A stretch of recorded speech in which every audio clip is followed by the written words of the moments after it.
Ancient law, its connection with the early history of society and its relation to modern ideas, by Sir Henry Sumner Maine. Chapter 7 and 8. Chapter 7. Ancient and modern ideas respecting wills and successions. Although there is much in the modern European law of wills which is intimately connected with the oldest rules of testamentary disposition practiced among men, there are nevertheless some important differences between ancient and modern ideas on the subject of wills and successions. Some of the points of difference I shall endeavor to illustrate in this chapter. At a period, removed several centuries from the era of the 12 Tables, we find a variety of rules engrafted on the Roman civil law with the view of limiting the disinheritance of children. We have the jurisdiction of the praetor very actively exerted in the same interest. And we are also presented with a new remedy, very anomalous in character and of uncertain origin, called the crillo in officiosi testamenti, the plaint of an unduteous will / directed to the reinstatement of the issue in inheritances from which they had been unjustifiably excluded by a father's testament. Comparing this condition of the law with the text of the 12 Tables, which concedes in terms the utmost liberty of testation,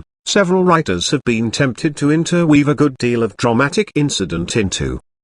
their history of the law testamentary. They tell us of the boundless license of disinheritance in which the heads of families instantly began to indulge, of the scandal and injury to public morals which the new practices engendered, and of the applause of all good men which hailed the courage of the praetor in arresting the progress of paternal depravity. This story, which is not without some foundation for the principal fact it relates, is often so told as to disclose very serious misconceptions of the principles of legal history. The law of the 12 Tables is to be explained by the character of the age in which it was enacted. It does not license a tendency which a later era thought itself bound to counteract, but it proceeds on the assumption that no such tendency exists, or perhaps we should say, in ignorance of the possibility of its existence. There is no likelihood that Roman citizens began immediately to avail themselves freely of the power to disinherit. It is against all reason and sound appreciation of history to suppose that the yoke of family bondage,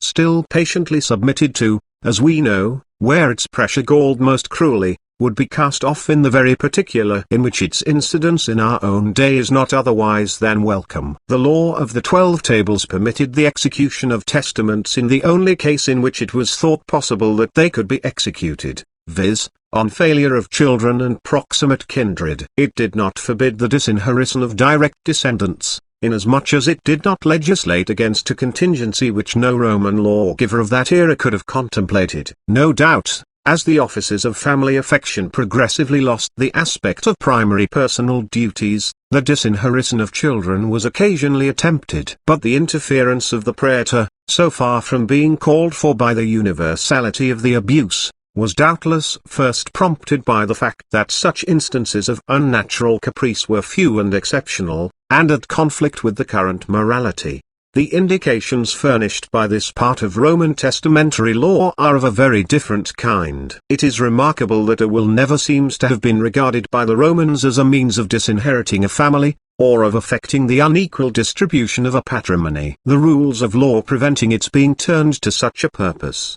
increase in number and stringency as the jurisprudence unfolds itself, and these rules correspond doubtless with the abiding sentiment of Roman society, as distinguished from occasional variations of feeling in individuals. It would rather seem as if the testamentary power were chiefly valued for the assistance it gave in making provision for a family, and in dividing the inheritance more evenly and fairly than the law of intestate succession would have divided it. If this be the true reading of the general sentiment on the point, it explains to some extent the singular horror of intestacy which always characterized the Roman. No evil seems to have been considered a heavier visitation than the forfeiture of testamentary privileges. No curse appears to have been bitterer than that which imprecated on an enemy that he might die without a will. The feeling has no counterpart, or none that is easily recognizable, in the forms of opinion which exist at the present day. All men at all times will doubtless prefer chalking out the destination of their substance to having their office performed for them by the law,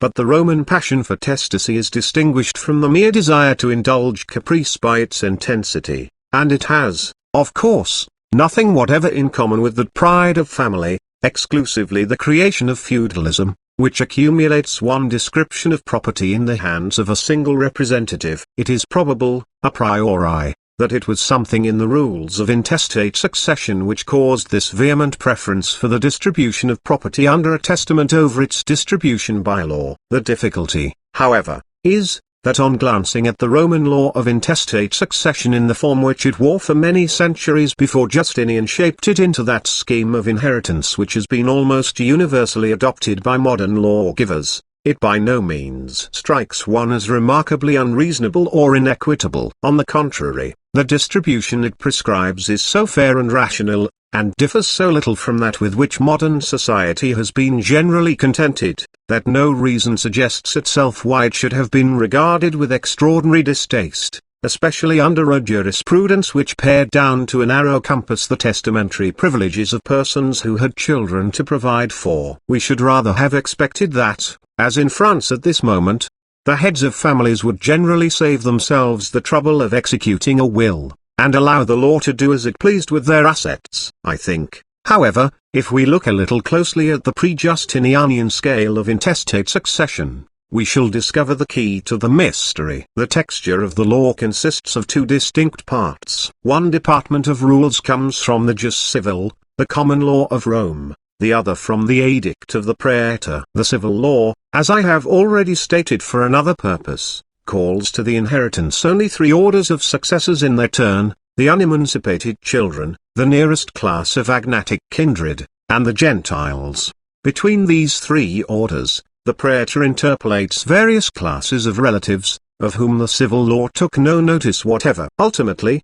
the combination of the edict and of the civil law forms a table of succession not materially different from that which has descended to the generality of modern codes. The point for recollection is, that there must anciently have been a time at which the rules of the civil law determined the scheme of intestate succession exclusively, and at which the arrangements of the edict were non-existent, or not consistently carried out. We cannot doubt that, in its infancy, the praetorian jurisprudence had to contend with formidable obstructions, and it is more than probable that, long after popular sentiment and legal opinion had acquiesced in it, the modifications which it periodically introduced were governed by no certain principles, and fluctuated with the varying bias of successive magistrates. The rules of intestate succession, which the Romans must at this period have practiced, account, I think, and more than account for that vehement distaste for an intestacy to which Roman society during so many ages remained constant. The order of succession was this: on the death of a citizen, having no will or no valid will, his unemancipated children became his heirs. His emancipated sons had no share in the inheritance. If he left no direct descendants living at his death, the nearest grade of the agnatic kindred succeeded, but no part of the inheritance was given to any relative united, however closely, with the dead man through female descents. All the other branches of the family were excluded, and the inheritance escheated to the Gentiles, or entire body of Roman citizens bearing the same name with the deceased. So that on failing to execute an operative testament, a Roman of the era under examination left his emancipated children absolutely without provision, while, on the assumption that he died childless, there was imminent risk that his possessions would escape from the family altogether, and devolve on a number of persons with whom he was merely connected by the sacerdotal fiction that assumed all members of the same gens to be descended from a common ancestor. The prospect of such an issue is in itself a nearly sufficient explanation of the popular sentiment, but, in point of fact, we shall only half understand it, if we forget that the state of things I have been describing is likely to have existed at the very moment when Roman society was in the first stage of its transition from its primitive organization in detached families. The empire of the father had indeed received one of the earliest blows directed at it through the recognition of emancipation as a legitimate usage, but the law, still considering the patriarchates as to be the root of family connection, persevered in looking on the emancipated children as strangers to the rights of kinship and aliens from the blood. We cannot, however, for a moment suppose that the limitations of the family imposed by legal pedantry had their counterpart in the natural affection of parents. Family attachments must still have retained that nearly inconceivable sanctity and intensity which belonged to them under the patriarchal system, and so little are they likely to have been extinguished by the act of emancipation, that the probabilities are altogether the other way. It may be unhesitatingly taken for granted that enfranchisement from the father's power was a demonstration, rather than a severance, of affection, a mark of grace and favor accorded to the best beloved and most esteemed of the children. If sons thus honored above the rest were absolutely deprived of their heritage by an intestacy,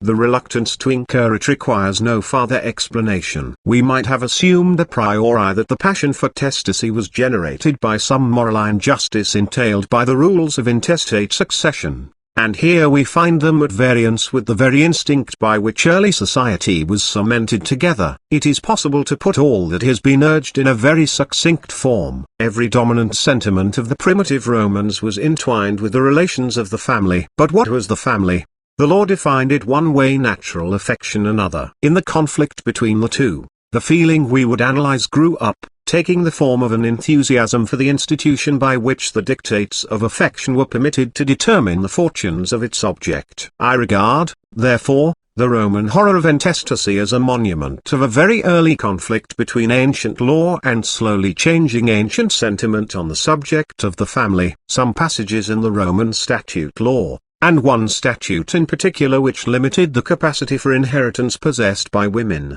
must have contributed to keep alive the feeling, and it is the general belief that the system of creating fideicomissa, or bequests in trust, was devised to evade the disabilities imposed by those statutes. But the feeling itself, in its remarkable intensity, seems to point back to some deeper antagonism between law and opinion. Nor is it at all wonderful that the improvements of jurisprudence by the praetor should not have extinguished it. Everybody conversant with the philosophy of opinion is aware that a sentiment by no means dies out, of necessity, with the passing away of the circumstances which produced it. It may long survive them, nay, it may afterwards attain to a pitch and climax of intensity which it never attained during their actual continuance. The view of a will which regards it as conferring the power of diverting property from the family, or of distributing it in such uneven proportions as the fancy or good sense of the testator may dictate, is not older than that later portion of the Middle Ages in which feudalism had completely consolidated itself. When modern jurisprudence first shows itself in the rough,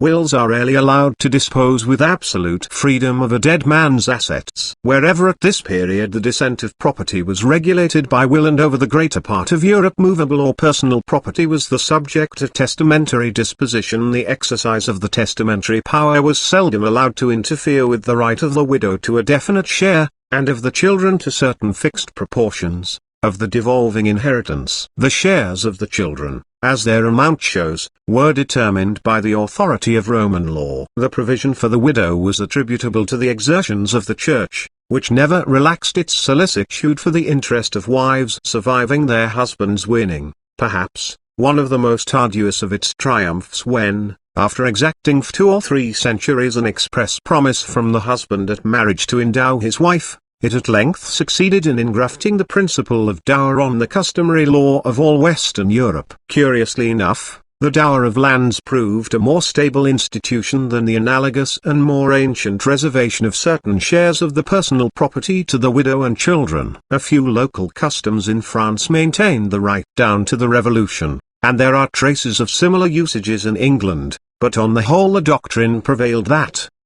movables might be freely disposed of by will, and, even when the claims of the widow continued to be respected, the privileges of the children were obliterated from jurisprudence. We need not hesitate to attribute the change to the influence of primogeniture. As the feudal law of land practically disinherited all the children in favor of one, the equal distribution even of those sorts of property which might have been equally divided ceased to be viewed as a duty. Testaments were the principal instruments employed in producing inequality, and in this condition of things originated the shade of difference which shows itself between the ancient and the modern conception of a will. But, though the liberty of bequest, enjoyed through testaments, was thus an accidental fruit of feudalism, there is no broader distinction than that which exists between a system of free testamentary disposition and a system, like that of the feudal land law, under which property descends compulsorily in prescribed lines of devolution. This truth appears to have been lost sight of by the authors of the French codes. In the social fabric which they determined to destroy, they saw primogeniture resting chiefly on family settlements, but they also perceived that testaments were frequently employed to give the eldest son precisely the same preference which was reserved to him under the strictest of entails. In order, therefore, to make sure of their work, they not only rendered it impossible to prefer the eldest son to the rest in marriage arrangements, but they almost expelled testamentary succession from the law, lest it should be used to defeat their fundamental principle of an equal distribution of property among children at the parent's death. The result is that they have established a system of small perpetual entails which is infinitely nearer akin to the system of feudal Europe than would be a perfect liberty of bequest. The land law of England, the Herculaneum of feudalism is certainly much more closely allied to the land law of the Middle Ages than that of any continental country, and wills with us are frequently used to aid or imitate that preference of the eldest son and his line which is a nearly universal feature in marriage settlements of real property. But nevertheless feeling and opinion in this country have been profoundly affected by the practice of free testamentary disposition, and it appears to me that the state of sentiment in a great part of French society, on the subject of the conservation of property in families, is much liker that which prevailed throughout Europe 2 or 3 centuries ago than are the current opinions of Englishmen. The mention of primogeniture introduces one of the most difficult problems of historical jurisprudence. Though I have not paused to explain my expressions,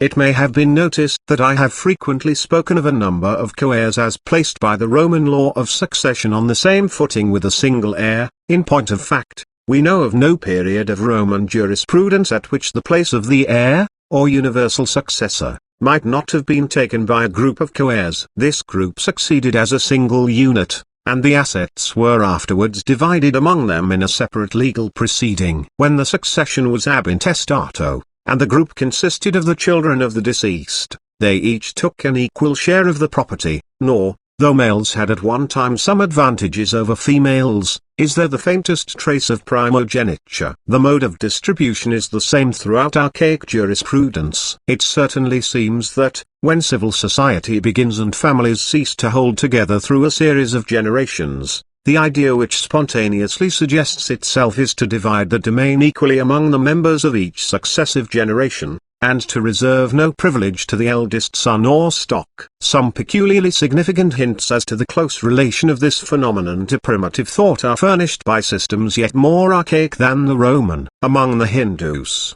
the instant a son is born, he acquires a vested right in his father's property, which cannot be sold without recognition of his joint ownership. On the son's attaining full age, he can sometimes compel a partition of the estate, even against the consent of the parent, and, should the parent acquiesce, one son can always have a partition even against the will of the others. On such partition taking place, the father has no advantage over his children, except that he has 2 of the shares instead of 1. The ancient law of the German tribes was exceedingly similar. The allot or domain of the family was the joint property of the father and his sons. It does not, however, appear to have been habitually divided even at the death of the parent, and in the same way the possessions of a Hindu, however divisible theoretically, are so rarely distributed in fact, that many generations constantly succeed each other without a partition taking place, and thus the family in India has a perpetual tendency to expand into the village community,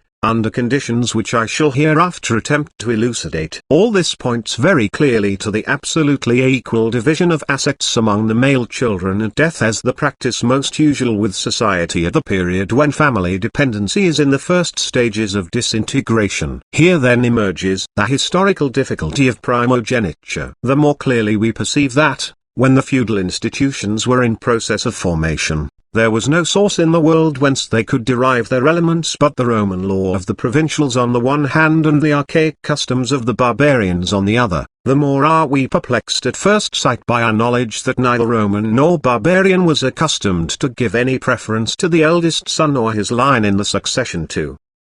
property. Primogeniture did not belong to the customs which the barbarians practiced on their first establishment within the Roman Empire. It is known to have had its origin in the benefices or beneficiary gifts of the invading chieftains. These benefices, which were occasionally conferred by the earlier immigrant kings, but were distributed on a great scale by Charlemagne, were grants of Roman provincial land to be holden by the beneficiary on condition of military service. The allodial proprietors do not seem to have followed their sovereign on distant or difficult enterprises, and all the grander expeditions of the Frankish chiefs and of Charlemagne were accomplished with forces composed of soldiers either personally dependent on the royal house or compelled to serve it by the tenure of their land. The benefices, however, were not at first in any sense hereditary. They were held at the pleasure of the grantor, or at most for the life of the grantee, but still, from the very outset, no effort seems to have been spared by the beneficiaries to enlarge the tenure, and to continue their lands in their family after death. Through the feebleness of Charlemagne's successors, these attempts were universally successful, and the benefice gradually transformed itself into the hereditary fief. But, though the fiefs were hereditary, they did not necessarily descend to the eldest son. The rules of succession which they followed were entirely determined by the terms agreed upon between the grantor and the beneficiary, or imposed by one of them on the weakness of the other. The original tenures were therefore extremely various, not indeed so capriciously various as is sometimes asserted, for all which have hitherto been described present some combination of the modes of succession familiar to Romans and to barbarians, but still exceedingly miscellaneous. In some of them the eldest son and his stock undoubtedly succeeded to the fief before the others, but such successions, so far from being universal, do not even appear to have been general. Precisely the same phenomena occurred during that more recent transmutation of European society which entirely substituted the feudal form of property for the domania, or Roman, and the allodial, or German. The allods were wholly absorbed by the fiefs. The greater allodial proprietors transformed themselves into feudal lords by conditional alienations of portions of their land to dependents. The smaller sought an escape from the oppressions of that terrible time by surrendering their property to some powerful chieftain, and receiving it back at his hands on condition of service in his wars. Meantime, that vast mass of the population of Western Europe whose condition was servile or semi-servile, the Roman and German personal slaves, the Roman colony and the German lidi, were concurrently absorbed by the feudal organization, a few of them assuming a menial relation to the lords, but the greater part receiving lands on terms which in those centuries were considered degrading. The tenures created during this era of universal infeudation were as various as the conditions which the tenants made with their new chiefs or were forced to accept from them. As in the case of the benefices, the succession to some, but by no means all, of the estates followed the rule of primogeniture. No sooner, however, has the feudal system prevailed throughout the West, than it becomes evident that primogeniture has some great advantage over every other mode of succession. It spread over Europe with remarkable rapidity, the principal instrument of diffusion being family settlements, the Pactes de Famille of France and Hausgesetz of Germany, which universally stipulated that lands held by knightly service should descend to the eldest son. Ultimately the law resigned itself to follow inveterate practice, and we find that in all the bodies of customary law, which were gradually built up, the eldest son and stock are preferred in the succession to estates of which the tenure is free and military. As to lands held by servile tenures, and originally all tenures were servile which bound the tenant to pay money or bestow manual labor, the system of succession prescribed by custom differed greatly in different countries and different provinces. The more general rule was that such lands were divided equally at death among all the children, but still in some instances the eldest son was preferred, in some the youngest. But primogeniture usually governed the inheritance of that class of estates, in some respects the most important of all, which were held by tenures that, like the English socage, were of later origin than the rest, and were neither altogether free nor altogether servile. The diffusion of primogeniture is usually accounted for by assigning what are called feudal reasons for it. It is asserted that the feudal superior had a better security for their military service he required when the fief descended to a single person, instead of being distributed among a number on the decease of the last holder. Without denying that this consideration may partially explain the favor gradually acquired by primogeniture, I must point out that primogeniture became a custom of Europe much more through its popularity with the tenants than through any advantage it conferred on the lords. For its origin, moreover, the reason given does not account at all. Nothing in law springs entirely from a sense of convenience. There are always certain ideas existing antecedently on which the sense of convenience works,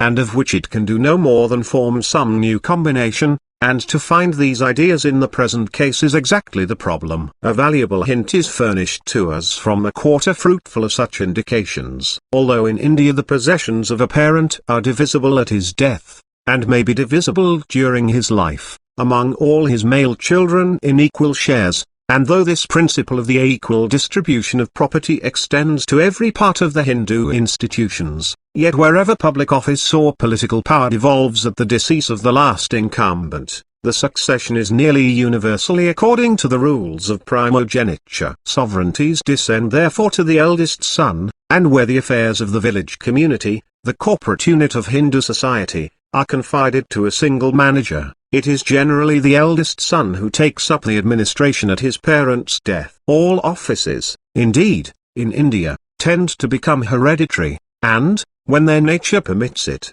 to vest in the eldest member of the oldest stock. Comparing these Indian successions with some of the ruder social organizations which have survived in Europe almost to our own day, the conclusion suggests itself that, when patriarchal power is not only domestic but political, it is not distributed among all the issue at the parent's death, but is the birthright of the eldest son. The chieftainship of a Highland clan, for example, followed the order of primogeniture. There seems, in truth, to be a form of family dependency still more archaic than any of those which we know from the primitive records of organized civil societies. The agnatic union of the kindred in ancient Roman law, and a multitude of similar indications, point to a period at which all the ramifying branches of the family tree held together in one organic whole, and it is no presumptuous conjecture, that, when the corporation thus formed by the kindred was in itself an independent society, it was governed by the eldest male of the oldest line. It is true that we have no actual knowledge of any such society. Even in the most elementary communities,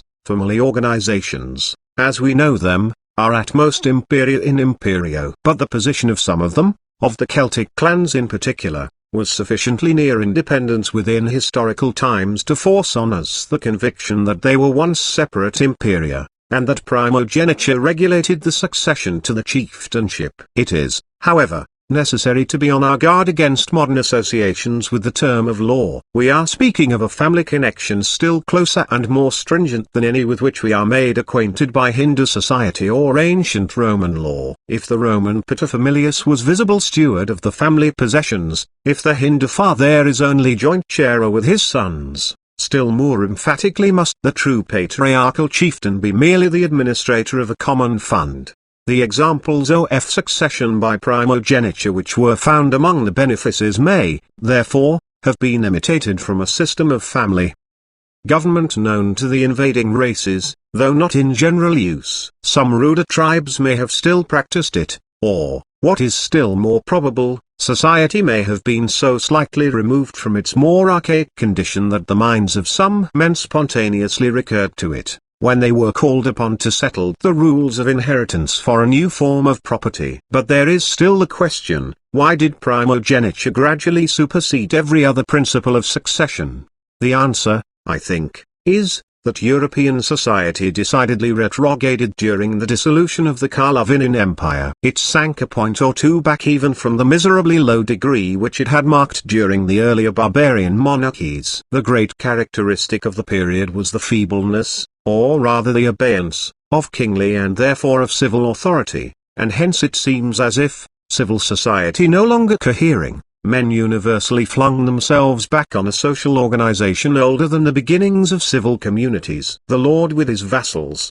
during the 9th and 10th centuries, may be considered as a patriarchal household, recruited, not as in the primitive times by adoption, but by infeudation, and to such a confederacy, Succession by primogeniture was a source of strength and durability. So long as the land was kept together on which the entire organization rested, it was powerful for defense and attack. To divide the land was to divide the little society, and voluntarily to invite aggression in an era of universal violence. We may be perfectly certain that into this preference for primogeniture there entered no idea of disinheriting the bulk of the children in favor of one. Everybody would have suffered by the division of the fief. Everybody was a gainer by its consolidation. The family grew stronger by the concentration of power in the same hands, nor is it likely that the lord who was invested with the inheritance had any advantage over his brethren and kinsfolk in occupations, interests, or indulgences. It would be a singular anachronism to estimate the privileges succeeded to by the heir of a fief,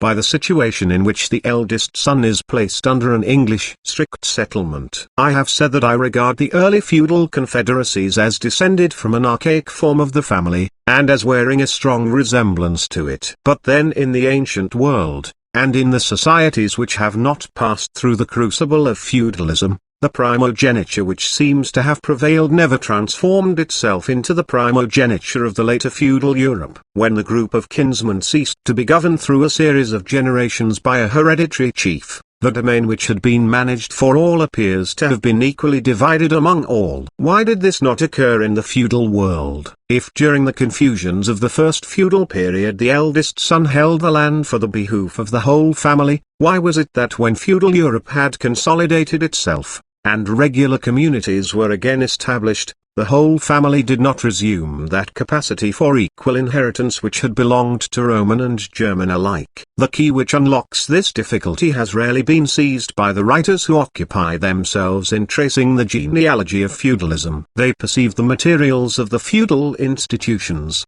but they miss the cement. The ideas and social forms which contributed to the formation of the system were unquestionably barbarian and archaic. But as soon as courts and lawyers were called in to interpret and define it, the principles of interpretation which they applied to it were those of the latest Roman jurisprudence, and were therefore excessively refined and matured. In a patriarchally governed society, the eldest son may succeed to the government of the agnatic group, and to the absolute disposal of its property. But he is not therefore a true proprietor. He has correlative duties not involved in the conception of proprietorship, but quite undefined and quite incapable of definition. The later Roman jurisprudence, however, like our own law, looked upon uncontrolled power over property as equivalent to ownership, and did not, and, in fact, could not, take notice of liabilities of such a kind, that the very conception of them belonged to a period anterior to regular law. The contact of the refined and the barbarous notion had inevitably for its effect the conversion of the eldest son into legal proprietor of the inheritance. The clerical and secular lawyers so defined his position from the first, but it was only by insensible degrees that the younger brother, from participating on equal terms in all the dangers and enjoyments of his kinsman,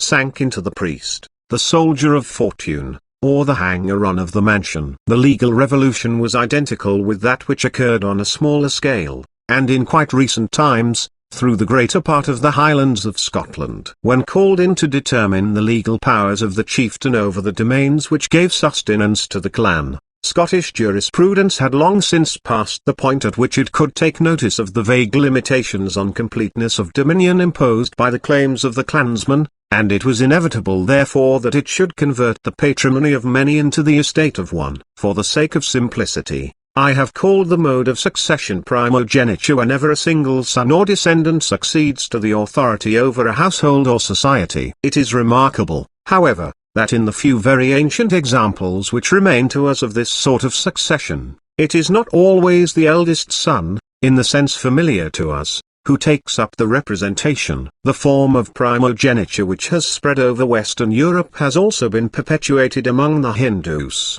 and there is every reason to believe that it is the normal form. Under it, not only the eldest son, but the eldest line is always preferred. If the eldest son fails, his eldest son has precedence not only over brothers but over uncles, and, if he too fails, the same rule is followed in the next generation. But when the succession is not merely to civil but to political power, a difficulty may present itself which will appear of greater magnitude according as the cohesion of society is less perfect. The chieftain who last exercised authority may have outlived his eldest son, and the grandson who is primarily entitled to succeed may be too young and immature to undertake the actual guidance of the community, and the administration of its affairs. In such an event, the expedient which suggests itself to the more settled societies is to place the infant heir under guardianship till he reaches the age of fitness for government. The guardianship is generally that of the male agnates, but it is remarkable that the contingency supposed is one of the rare cases in which ancient societies have consented to the exercise of power by women, doubtless out of respect to the overshadowing claims of the mother. In India, the widow of a Hindu sovereign governs in the name of her infant son, and we cannot but remember that the custom regulating succession to the throne of France which, whatever be its origin, is doubtless of the highest antiquity, preferred the Queen Mother to all other claimants for the regency, at the same time that it rigorously excluded all females from the throne. There is, however, another mode of obviating the inconvenience attending the devolution of sovereignty on an infant heir, and it is one which would doubtless occur spontaneously to rudely organized communities. This is to set aside the infant heir altogether, and confer the chieftainship on the eldest surviving male of the first generation. The Celtic clan associations, among the many phenomena which they preserved of an age in which civil and political society were not yet even rudimentarily separated, have brought down this rule of succession to historical times. With them, it seems to have existed in the form of a positive canon, that, failing the eldest son, his next brother succeeds in priority to all grandsons, whatever be their age at the moment when the sovereignty devolves. Some writers have explained the principle by assuming that the Celtic customs took the last chieftain as a sort of root or stock, and then gave the succession to the descendant who should be least remote from him, the uncle thus being preferred to the grandson as being nearer to the common root. No objection can be taken to this statement if it be merely intended as a description of the system of succession. But it would be a serious error to conceive the men who first adopted the rule as applying a course of reasoning which evidently dates from the time when feudal schemes of succession began to be debated among lawyers. The true origin of the preference of the uncle to the grandson is doubtless a simple calculation on the part of rude men in a rude society that it is better to be governed by a grown chieftain than by a child, and that the younger son is more likely to have come to maturity than any of the eldest son's descendants. At the same time, we have some evidence that the form of primogeniture with which we are best acquainted is the primary form, in the tradition that the assent of the clan was asked when an infant heir was passed over in favor of his uncle. There is a tolerably well authenticated instance of this ceremony in the annals of the Scottish MacDonalds, and Irish Celtic antiquities, as interpreted by recent inquirers, are said to disclose many traces of similar practices. The substitution by means of election, of a worthy aragnatic relative for an elder is not unknown, too, in the system of the Indian village communities under Mahometan law, which has probably preserved an ancient Arabian custom. Inheritances of property are divided equally among sons, the daughters taking a half share, but if any of the children die before the division of the inheritance, leaving issue behind, these grandchildren are entirely excluded by their uncles and aunts. Consistently with this principle, the succession, when political authority devolves, is according to the form of primogeniture which appears to have obtained among the Celtic societies. In the two great Mahometan families of the West, the rule is believed to be, that the uncle succeeds to the throne in preference to the nephew, though the latter be the son of an elder brother. But though this rule has been followed quite recently both in Egypt and in Turkey, I am informed that there has always been some doubt as to its governing the devolution of the Turkish sovereignty. The policy of the sultans has in fact generally prevented cases for its application from occurring, and it is possible that their wholesale massacres of their younger brothers may have been perpetrated quite as much in the interest of their children as for the sake of making away with dangerous competitors for the throne. It is evident, however, that in polygamous societies the form of primogeniture will always tend to vary. Many considerations may constitute a claim on the succession: the rank of the mother, for example, or her degree in the affections of the father. Accordingly, some of the Indian Mahometan sovereigns, without pretending to any distinct testamentary power, claim the right of nominating the son who is to succeed. The blessing mentioned in the scriptural history of Isaac and his sons has sometimes been spoken of as a will. but it seems rather to have been a mode of naming an eldest son. Chapter 8 The Early History of Property. The Roman institutional treatises, after giving their definition of the various forms and modifications of ownership, proceed to discuss the natural modes of acquiring property. Those who are unfamiliar with the history of jurisprudence are not likely to look upon these natural modes of acquisition as possessing, at first sight, either much speculative or much practical interest. The wild animal which is snared or killed by the hunter, the soil which is added to our field by the imperceptible deposits of a river, the tree which strikes its root into our ground, are each said by the Roman lawyers to be acquired by us naturally. The older jurisconsults had doubtless observed that such acquisitions were universally sanctioned by the usages of the little societies around them,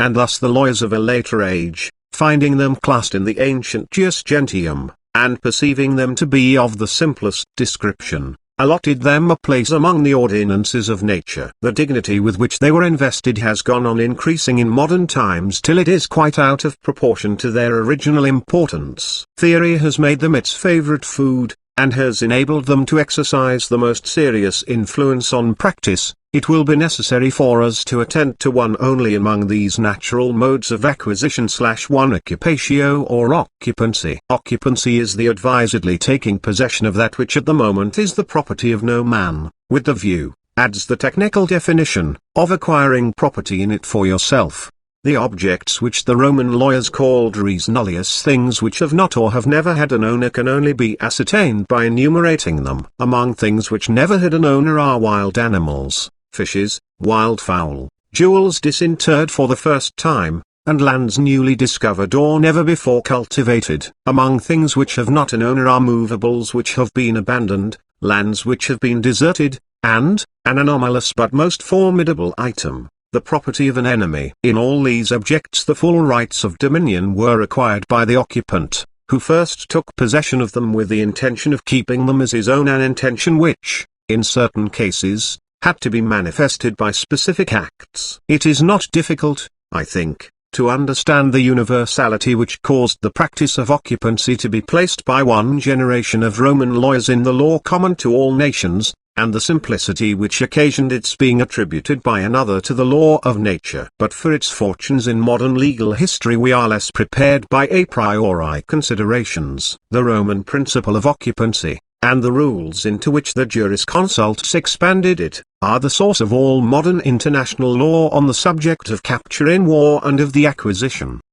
of sovereign rights in newly discovered countries. They have also supplied a theory of the origin of property, which is at once the popular theory, and the theory which, in a form or another, is acquiesced in by the great majority of speculative jurists. I have said that the Roman principle of occupancy has determined the tenor of that chapter of international law which is concerned with capture in war. The law of war, like capture, derives its rules from the assumption that communities are remitted to a state of nature by the outbreak of hostilities, and that, in the artificial natural condition thus produced, the institution of private property falls into abeyance so far as concerns the belligerents. As the later writers on the law of nature have always been anxious to maintain that private property was in some sense sanctioned by the system which they were expounding, the hypothesis that an enemy's property is res nullius has seemed to them perverse and shocking, and they are careful to stigmatize it as a mere fiction of jurisprudence. But,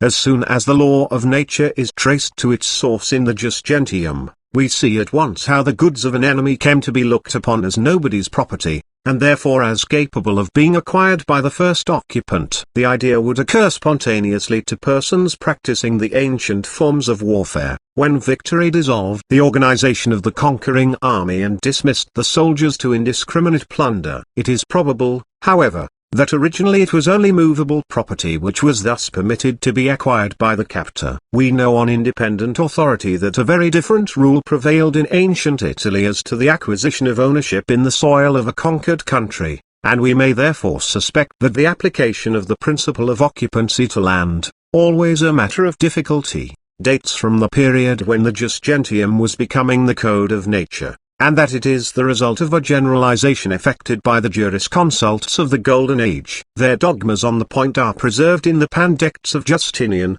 and amount to an unqualified assertion that enemy's property of every sort is reasonably to the other belligerent, and that occupancy, by which the captor makes it his own, is an institution of natural law. The rules which international jurisprudence derives from these positions have sometimes been stigmatized as needlessly indulgent to the ferocity and cupidity of combatants, but the charge has been made, I think, by persons who are unacquainted with the history of wars, and who are consequently ignorant how great an exploit it is to command obedience for a rule of any kind. The Roman principle of occupancy, when it was admitted into the modern law of capture in war, drew with it a number of subordinate canons, limiting and giving precision to its operation, and if the contests which have been waged since the treatise of Grotius became an authority, are compared with those of an earlier date, it will be seen that, as soon as the Roman maxims were received, warfare instantly assumed a more tolerable complexion,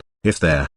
Roman law of occupancy is to be taxed with having had pernicious influence on any part of the modern law of nations. There is another chapter in it which may be said, with some reason, to have been injuriously affected in applying to the discovery of new countries the same principles which the Romans had applied to the finding of a jewel. The publicists forced into their service a doctrine altogether unequal to the task expected from it. Elevated into extreme importance by the discoveries of the great navigators of the 15th and 16th centuries, it raised more disputes than it solved. The greatest uncertainty was very shortly found to exist on the very two points on which certainty was most required: the extent of the territory which was acquired for his sovereign by the discoverer, and the nature of the acts which were necessary to complete the apprehensio or assumption of sovereign possession. Moreover, the principle itself, conferring as it did such enormous advantages as the consequence of a piece of good luck,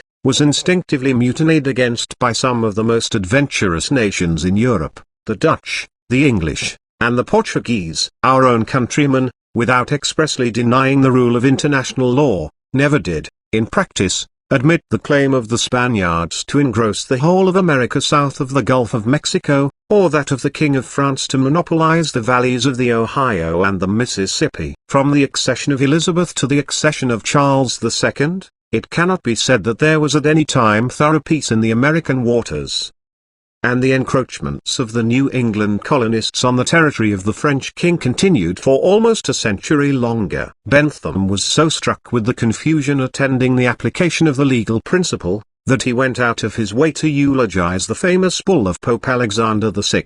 dividing the undiscovered countries of the world between the Spaniards and Portuguese by a line drawn 100 leagues west of the Azores, and, grotesque as his praises may appear at first sight, it may be doubted whether the arrangement of Pope Alexander is absurder in principle than the rule of public law which gave half a continent to the monarch whose servants had fulfilled the conditions required by Roman jurisprudence for the acquisition of property in a valuable object which could be covered by the hand. To all who pursue the inquiries which are the subject of this volume, occupancy is preeminently interesting on the score of the service it has been made to perform for speculative jurisprudence, in furnishing a supposed explanation of the origin of private property. It was once universally believed that the proceeding implied in occupancy was identical with the process by which the earth and its fruits, which were at first in common, became the allowed property of individuals. The course of thought which led to this assumption is not difficult to understand, if we seize the shade of difference which separates the ancient from the modern conception of natural law. The Roman lawyers had laid down that occupancy was one of the natural modes of acquiring property, and they undoubtedly believed that, were mankind living under the institutions of nature, occupancy would be one of their practices. How far they persuaded themselves that such a condition of the race had ever existed, is a point, as I have already stated, which their language leaves in much uncertainty. But they certainly do seem to have made the conjecture, which has at all times possessed much plausibility, that the institution of property was not so old as the existence of mankind. Modern jurisprudence, accepting all their dogmas without reservation, went far beyond them in the eager curiosity with which it dwelt on the supposed state of nature. Since then it had received the position that the earth and its fruits were once res nullius, and since its peculiar view of nature led it to assume without hesitation that the human race had actually practiced the occupancy of res nullius long before the organization of civil societies, the inference immediately suggested itself that occupancy was the process by which the no-man's goods of the primitive world became the private property of individuals in the world of history. It would be wearisome to enumerate the jurists who have subscribed to this theory in one shape or another, and it is the less necessary to attempt it because Blackstone, who is always a faithful index of the average opinions of his day, has summed them up in his second book and chapter. The earth, he writes, and all things therein were the general property of mankind from the immediate gift of the Creator. Not that the communion of goods seems ever to have been applicable, even in the earlier stages, to aught but the substance of the thing, nor could be extended to the use of it. For, by the law of nature and reason, he who first began to use it acquired therein a kind of transient property that lasted so long as he was using it, and no longer, or to speak with greater precision, the right of possession continued for the same time only that the act of possession lasted. Thus the ground was in common, and no part was the permanent property of any man in particular, yet whoever was in the occupation of any determined spot of it, for rest, for shade, or the like, acquired for the time a sort of ownership, from which it would have been unjust and contrary to the law of nature to have driven him by force. But the instant that he quitted the use or occupation of it, another might seize it without injustice. He then proceeds to argue that when mankind increased in number, it became necessary to entertain conceptions of more permanent dominion, and to appropriate to individuals not the immediate use only, but the very substance of the thing to be used. Some ambiguities of expression in this passage lead to the suspicion that Blackstone did not quite understand the meaning of the proposition which he found in his authorities, that property in the earth's surface was first acquired, under the law of nature, by the occupant, but the limitation which designedly or through misapprehension he has imposed on the theory brings it into a form which it has not infrequently assumed. Many writers more famous than Blackstone for precision of language have laid down that, in the beginning of things, occupancy first gave a right against the world to an exclusive but temporary enjoyment,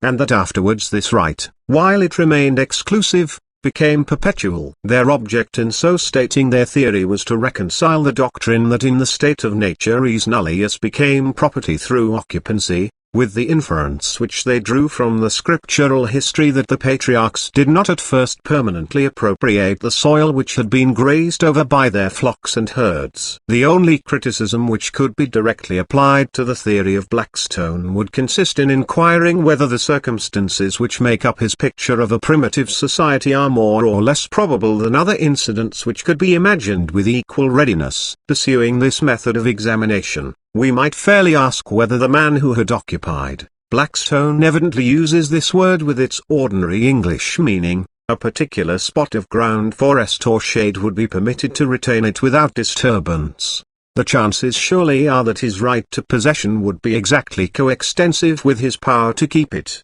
and that he would be constantly liable to disturbance by the first comer who coveted the spot and thought himself strong enough to drive away the possessor. But the truth is that all such cavil at these positions is perfectly idle from the very baselessness of the positions themselves. What mankind did in the primitive state may not be a hopeless subject of inquiry, but of their motives for doing it is impossible to know anything. These sketches of the plight of human beings in the first ages of the world are effected by first supposing mankind to be divested of a great part of the circumstances by which they are now surrounded, and by then assuming that, in the condition thus imagined, they would preserve the same sentiments and prejudices by which they are now actuated, although, in fact, these sentiments may have been created and engendered by those very circumstances of which, by the hypothesis, they are to be stripped. There is an aphorism of Savini which has been sometimes thought to countenance a view of the origin of property somewhat similar to the theories epitomized by Blackstone. The great German jurist has laid down that all property is founded on adverse possession ripened by prescription. It is only with respect to Roman law that Savini makes this statement,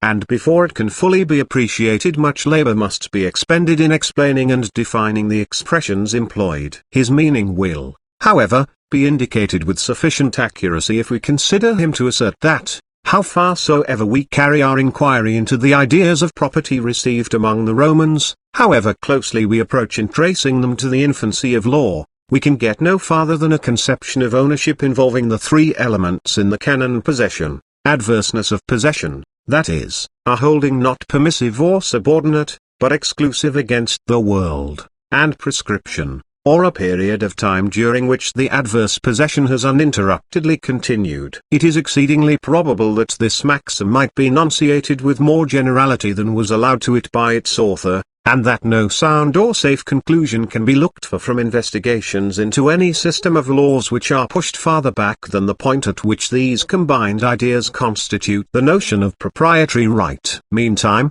so far from bearing out the popular theory of the origin of property, Savini's canon is particularly valuable as directing our attention to its weakest point. In the view of Blackstone and those whom he follows, it was the mode of assuming the exclusive enjoyment which mysteriously affected the minds of the fathers of our race. But the mystery does not reside here. It is not wonderful that property began in adverse possession. It is not surprising that the first proprietor should have been the strong man armed who kept his goods in peace. But why it was that lapse of time created a sentiment of respect for his possession which is the exact source of the universal reverence of mankind for that which has for a long period de facto existed are questions really deserving the profoundest examination, but lying far beyond the boundary of our present inquiries. Before pointing out the quarter in which we may hope to glean some information, scanty and uncertain at best, concerning the early history of proprietary right, I venture to state my opinion that the popular impression in reference to the part played by occupancy in the first stages of civilization directly reverses the truth. Occupancy is the advised assumption of physical possession, and the notion that an act of this description confers a title to res nullius, so far from being characteristic of very early societies, is in all probability the growth of a refined jurisprudence and of a settled condition of the laws. It is only when the rights of property have gained a sanction from long practical inviolability, and when the vast majority of the objects of enjoyment have been subjected to private ownership, that mere possession is allowed to invest the first possessor with dominion over commodities in which no prior proprietorship has been asserted. The sentiment in which this doctrine originated is absolutely irreconcilable with that infrequency and uncertainty of proprietary rights which distinguish the beginnings of civilization. Its true basis seems to be, not an instinctive bias towards the institution of property, but a presumption, arising out of the long continuance of that institution, that everything ought to have an owner. When possession is taken of a res nullius, that is, of an object which is not, or has never been, reduced to dominion, the possessor is permitted to become proprietor from a feeling that all valuable things are naturally the subjects of an exclusive enjoyment, and that in the given case there is no one to invest with the right of property except the occupant. The occupant, in short, becomes the owner, because all things are presumed to be somebody's property and because no one can be pointed out as having a better right than he to the proprietorship of this particular thing. Even were there no other objection to the descriptions of mankind in their natural state which we have been discussing, there is one particular in which they are fatally at variance with the authentic evidence possessed by us. It will be observed that the acts and motives which these theories suppose are the acts and motives of individuals. It is each individual who for himself subscribes the social compact. It is some shifting sandbank in which the grains are individual men, that according to the theory of Hobbes is hardened into the social rock by the wholesome discipline of force. It is an individual who, in the picture drawn by Blackstone,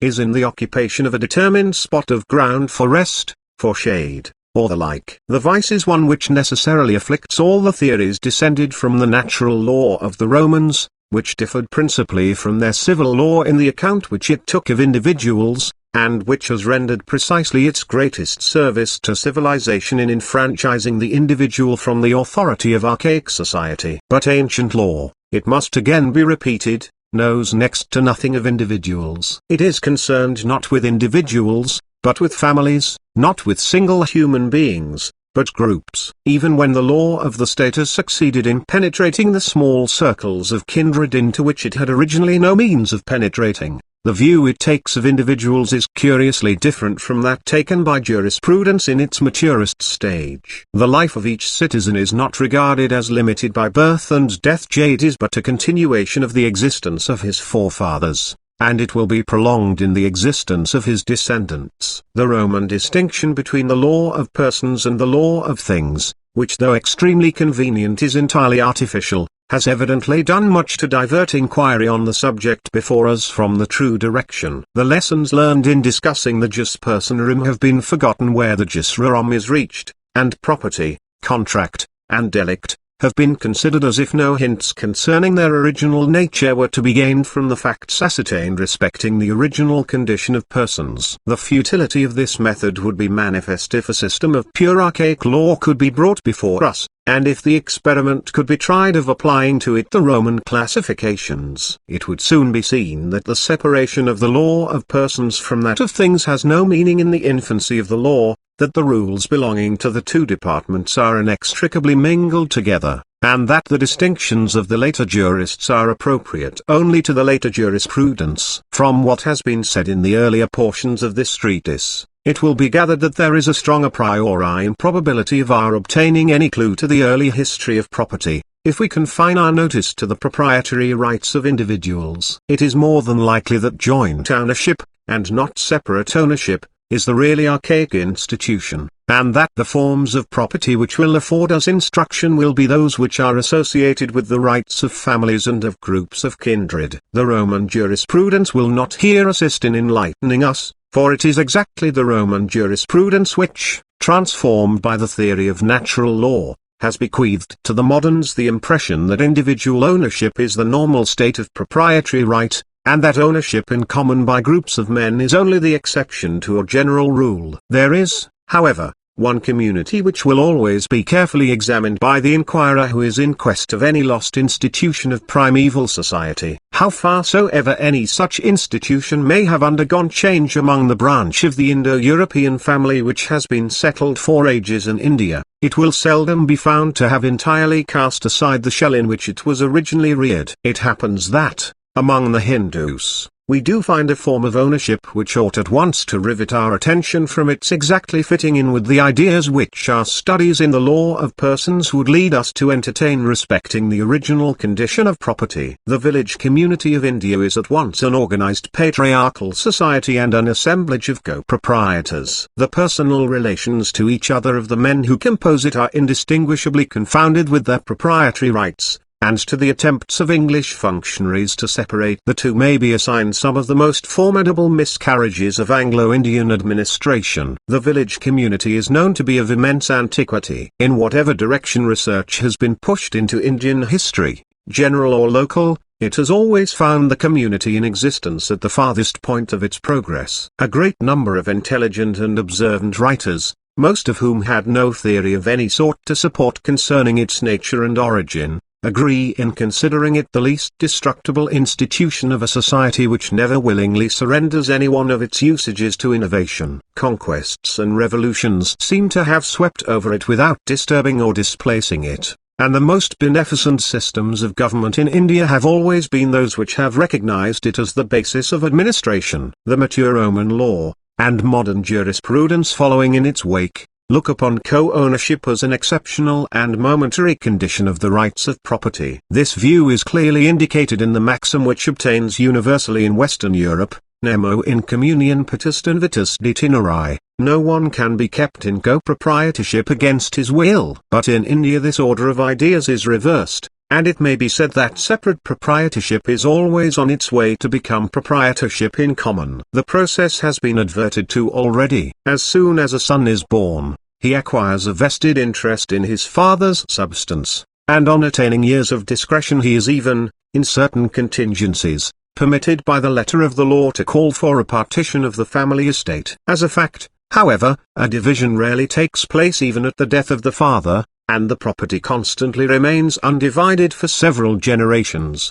though every member of every generation has a legal right to an undivided share in it. The domain thus held in common is sometimes administered by an elected manager, but more generally, and in some provinces always, it is managed by the eldest agnate, by the eldest representative of the eldest line of the stock. Such an assemblage of joint proprietors, a body of kindred holding domain in common, is the simplest form of an Indian village community, But the community is more than a brotherhood of relatives and more than an association of partners. It is an organized society, and besides providing for the management of the common fund, it seldom fails to provide, by a complete staff of functionaries, for internal government, for police, for the administration of justice, and for the apportionment of taxes and public duties. The process which I have described as that under which a village community is formed, may be regarded as typical. Yet it is not to be supposed that every village community in India drew together in so simple a manner. Although,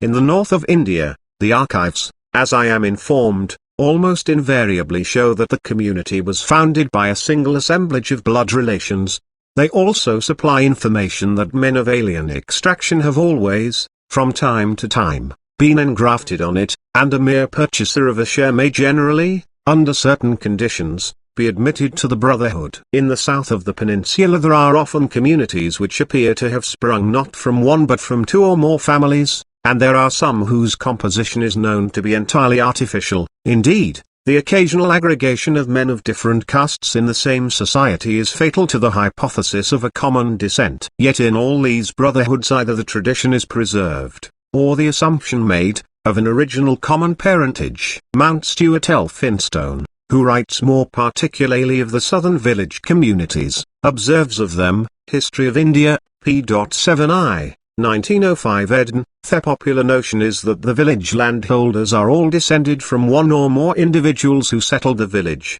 and that the only exceptions are formed by persons who have derived their rights by purchase or otherwise from members of the original stock. The supposition is confirmed by the fact that, to this day, there are only single families of landholders in small villages and not many in large ones, but each has branched out into so many members that it is not uncommon for the whole agricultural labor to be done by the landholders, without the aid either of tenants or of laborers. The rights of the landholders are theirs collectively, and, though they almost always have a more or less perfect partition of them, they never have an entire separation. A landholder, for instance, can sell or mortgage his rights, but he must first have the consent of the village, and the purchaser steps exactly into his place and takes up all his obligations. If a family becomes extinct, its share returns to the common stock. Some considerations which have been offered in the 5th chapter of this volume will assist the reader,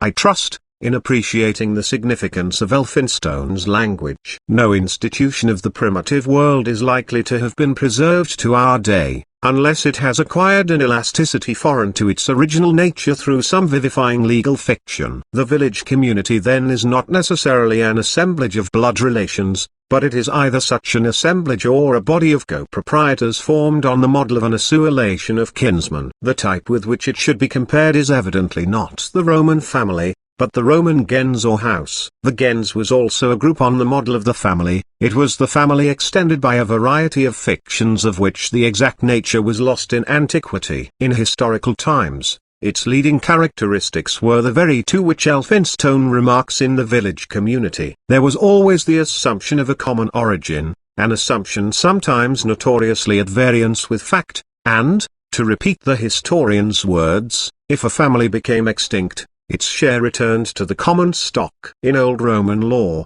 unclaimed inheritance is as cheated to the Gentiles. It is further suspected by all who have examined their history that, the communities, like the gents, have been very generally adulterated by the admission of strangers, but the exact mode of absorption cannot now be ascertained. At present, they are recruited, as Elphinstone tells us, by the admission of purchasers, with the consent of the brotherhood. The acquisition of the adopted member is, however, of the nature of a universal succession. Together with the share he has bought, he succeeds to the liabilities which the vendor had incurred towards the aggregate group. He is an emptor familiae, and inherits the legal clothing of the person whose place he begins to fill. The consent of the whole brotherhood required for his admission may remind us of the consent which the comitia curiata, the parliament of that larger brotherhood of self-styled kinsmen, the ancient Roman commonwealth, so strenuously insisted on as essential to the legalization of an adoption or the confirmation of a will. The tokens of an extreme antiquity are discoverable in almost every single feature of the Indian village communities. We have so many independent reasons for suspecting that the infancy of law is distinguished by the prevalence of co-ownership, by the intermixture of personal with proprietary rights, and by the confusion of public with private duties, that we should be justified in deducing many important conclusions from our observation of these proprietary brotherhoods, even if no similarly compounded societies could be detected in any other part of the world. It happens, however, that much earnest curiosity has been very recently attracted to a similar set of phenomena in those parts of Europe which have been most slightly affected by the feudal transformation of property, and which in many important particulars have as close an affinity with the Eastern as with the Western world. The researches of M. Der Thorsen, M. Tengobersky, and others, have shown us that the Russian villages are not fortuitous assemblages of men, nor are they unions founded on contract. They are naturally organized communities like those of India. It is true that these villages are always in theory the patrimony of some noble proprietor, and the peasants have within historical times been converted into the predial, and to a great extent into the personal, serfs of the seigneur. But the pressure of this superior ownership has never crushed the ancient organization of the village, and it is probable that the enactment of the Tsar of Russia, who is supposed to have introduced serfdom, was really intended to prevent the peasants from abandoning that cooperation without which the old social order could not long be maintained. In the assumption of an agnatic connection between the villagers, in the blending of personal rights with privileges of ownership, and in a variety of spontaneous provisions for internal administration, the Russian village appears to be a nearly exact repetition of the Indian community. But there is one important difference which we note with the greatest interest. The co-owners of an Indian village, though their property is blended, have their rights distinct, and this separation of rights is complete and continues indefinitely. The severance of rights is also theoretically complete in a Russian village, but there it is only temporary. After the expiration of a given, but not in all cases of the same, period, separate ownerships are extinguished. The land of the village is thrown into a mass, and then it is redistributed among the families composing the community, according to their number. This repartition having been effected, the rights of families and of individuals are again allowed to branch out into various lines, which they continue to follow till another period of division comes round. An even more curious variation from this type of ownership occurs in some of those countries which long formed a debatable land between the Turkish Empire and the possessions of the House of Austria. In Serbia, in Croatia, and the Austrian Sclavonia, the villages are also brotherhoods of persons who are at once co-owners and kinsmen, but that the internal arrangements of the community differ from those adverted to in the last two examples. The substance of the common property is in this case neither divided in practice nor considered in theory as divisible, but the entire land is cultivated by the combined labor of all the villagers, and the produce is annually distributed among the households, sometimes according to their supposed wants, sometimes according to rules which give to particular persons a fixed share of the usufruct. All these practices are traced by the jurists of the east of Europe to a principle which is asserted to be found in the earliest Sclavonian laws, the principle that the property of families cannot be divided for a perpetuity. The great interest of these phenomena in an inquiry like the present arises from the light they throw on the development of distinct proprietary rights inside the groups by which property seems to have been originally held. We have the strongest reason for thinking that property once belonged not to individuals nor even to isolated families, but to larger societies composed on the patriarchal model. But the mode of transition from ancient to modern ownerships, obscure at best, would have been infinitely obscurer if several distinguishable forms of village communities had not been discovered and examined. It is worthwhile to attend to the varieties of internal arrangement within the patriarchal groups which are, or were till recently, observable among races of Indo-European blood. The chiefs of the ruder Highland clans used, it is said, to dole out food to the heads of the households under their jurisdiction at the very shortest intervals, and sometimes day by day. A periodical distribution is also made to the Sclavonian villagers of the Austrian and Turkish provinces by the elders of their body, but then it is a distribution once for all of the total produce of the year. In the Russian villages, however, the substance of the property ceases to be looked upon as indivisible, and separate proprietary claims are allowed freely to grow up. But then the progress of separation is peremptorily arrested after it has continued a certain time. In India, not only is there no indivisibility of the common fund, but separate proprietorship in parts of it may be indefinitely prolonged and may branch out into any number of derivative ownerships, the de facto partition of the stock being, however, checked by inveterate usage, and by the rule against the admission of strangers without the consent of the brotherhood. It is not of course intended to insist that these different forms of the village community represent distinct stages in a process of transmutation which has been everywhere accomplished in the same manner. But, though the evidence does not warrant our going so far as this, it renders less presumptuous the conjecture that private property, in the shape in which we know it,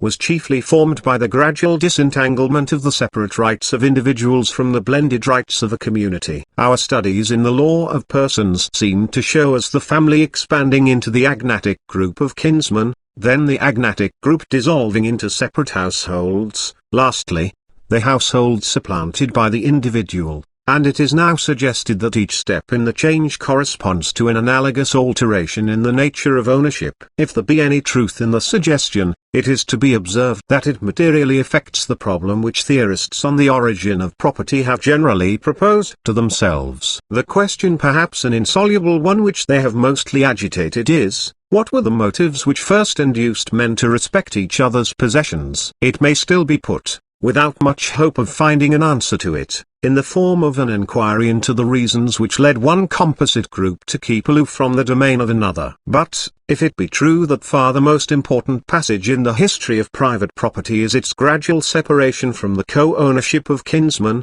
then the great point of enquiry is identical with that which lies on the threshold of all historical law. What were the motives which originally prompted men to hold together in the family union? To such a question, jurisprudence, unassisted by other sciences, is not competent to give a reply. The fact can only be noted. The undivided state of property in ancient societies is consistent with a peculiar sharpness of division, which shows itself as soon as any single share is completely separated from the patrimony of the group. This phenomenon springs, doubtless, from the circumstance that the property is supposed to become the domain of a new group, so that any dealing with it, in its divided state, is a transaction between two highly complex bodies. I have already compared ancient law to modern international law, in respect of the size and complexity of the corporate associations, whose rights and duties it settles. As the contracts and conveyances known to ancient law are contracts and conveyances to which not single individuals, but organized companies of men, are parties, they are in the highest degree ceremonious. They require a variety of symbolical acts and words intended to impress the business on the memory of all who take part in it, and they demand the presence of an inordinate number of witnesses. From these peculiarities, and others allied to them, springs the universally unmalleable character of the ancient forms of property. Sometimes the patrimony of the family is absolutely inalienable, as was the case with the Sclavonians, and still oftener, though alienations may not be entirely illegitimate, they are virtually impracticable, as among most of the Germanic tribes, from the necessity of having the consent of a large number of persons to the transfer. Where these impediments do not exist, or can be surmounted, the act of conveyance itself is generally burdened with a perfect load of ceremony, in which not one iota can be safely neglected. Ancient law uniformly refuses to dispense with a single gesture, however grotesque, with a single syllable, however its meaning may have been forgotten, with a single witness, however superfluous may be his testimony. The entire solemnities must be scrupulously completed by persons legally entitled to take part in it, or else the conveyance is null, and the seller is re-established in the rights of which he had vainly attempted to divest himself. These various obstacles to the free circulation of the objects of use and enjoyment, begin of course to make themselves felt as soon as society has acquired even a slight degree of activity. and the expedients by which advancing communities endeavor to overcome them form the staple of the history of property. Of such expedients there is one which takes precedence of the rest from its antiquity and universality. The idea seems to have spontaneously suggested itself to a great number of early societies, to classify property into kinds. One kind or sort of property is placed on a lower footing of dignity than the others, but at the same time is relieved from the fetters which antiquity has imposed on them. Subsequently, the superior convenience of the rules governing the transfer and descent of the lower order of property becomes generally recognized, and by a gradual course of innovation the plasticity of the less dignified class of valuable objects is communicated to the classes which stand conventionally higher. The history of Roman property law is the history of the assimilation of res mancipi to res ne mancipi. The history of property on the European continent is the history of the subversion of the feudalized law of land by the Romanized law of movables. And though the history of ownership in England is not nearly completed, it is visibly the law of personalty which threatens to absorb and annihilate the law of realty. The only natural classification of the objects of enjoyment, the only classification which corresponds with an essential difference in the subject matter, is that which divides them into movables and immovables. Familiar as is this classification to jurisprudence, it was very slowly developed by Roman law, from which we inherit it, and was only finally adopted by it in its latest stage. The classifications of ancient law have sometimes a superficial resemblance to this. They occasionally divide property into categories, and place immovables in one of them, but then it is found that they either class along with immovables a number of objects which have no sort of relation with them, or else divorce them from various rights to which they have a close affinity. Thus, the res mancipi of Roman law included not only land but slaves, horses, and oxen. Scottish law ranks with land a certain class of securities, and Hindu law associates it with slaves. English law, on the other hand, parts leases of land for years from other interests in the soil, and joins them to personalty under the name of chattels real. Moreover, the classifications of ancient law are classifications implying superiority and inferiority, while the distinction between movables and immovables,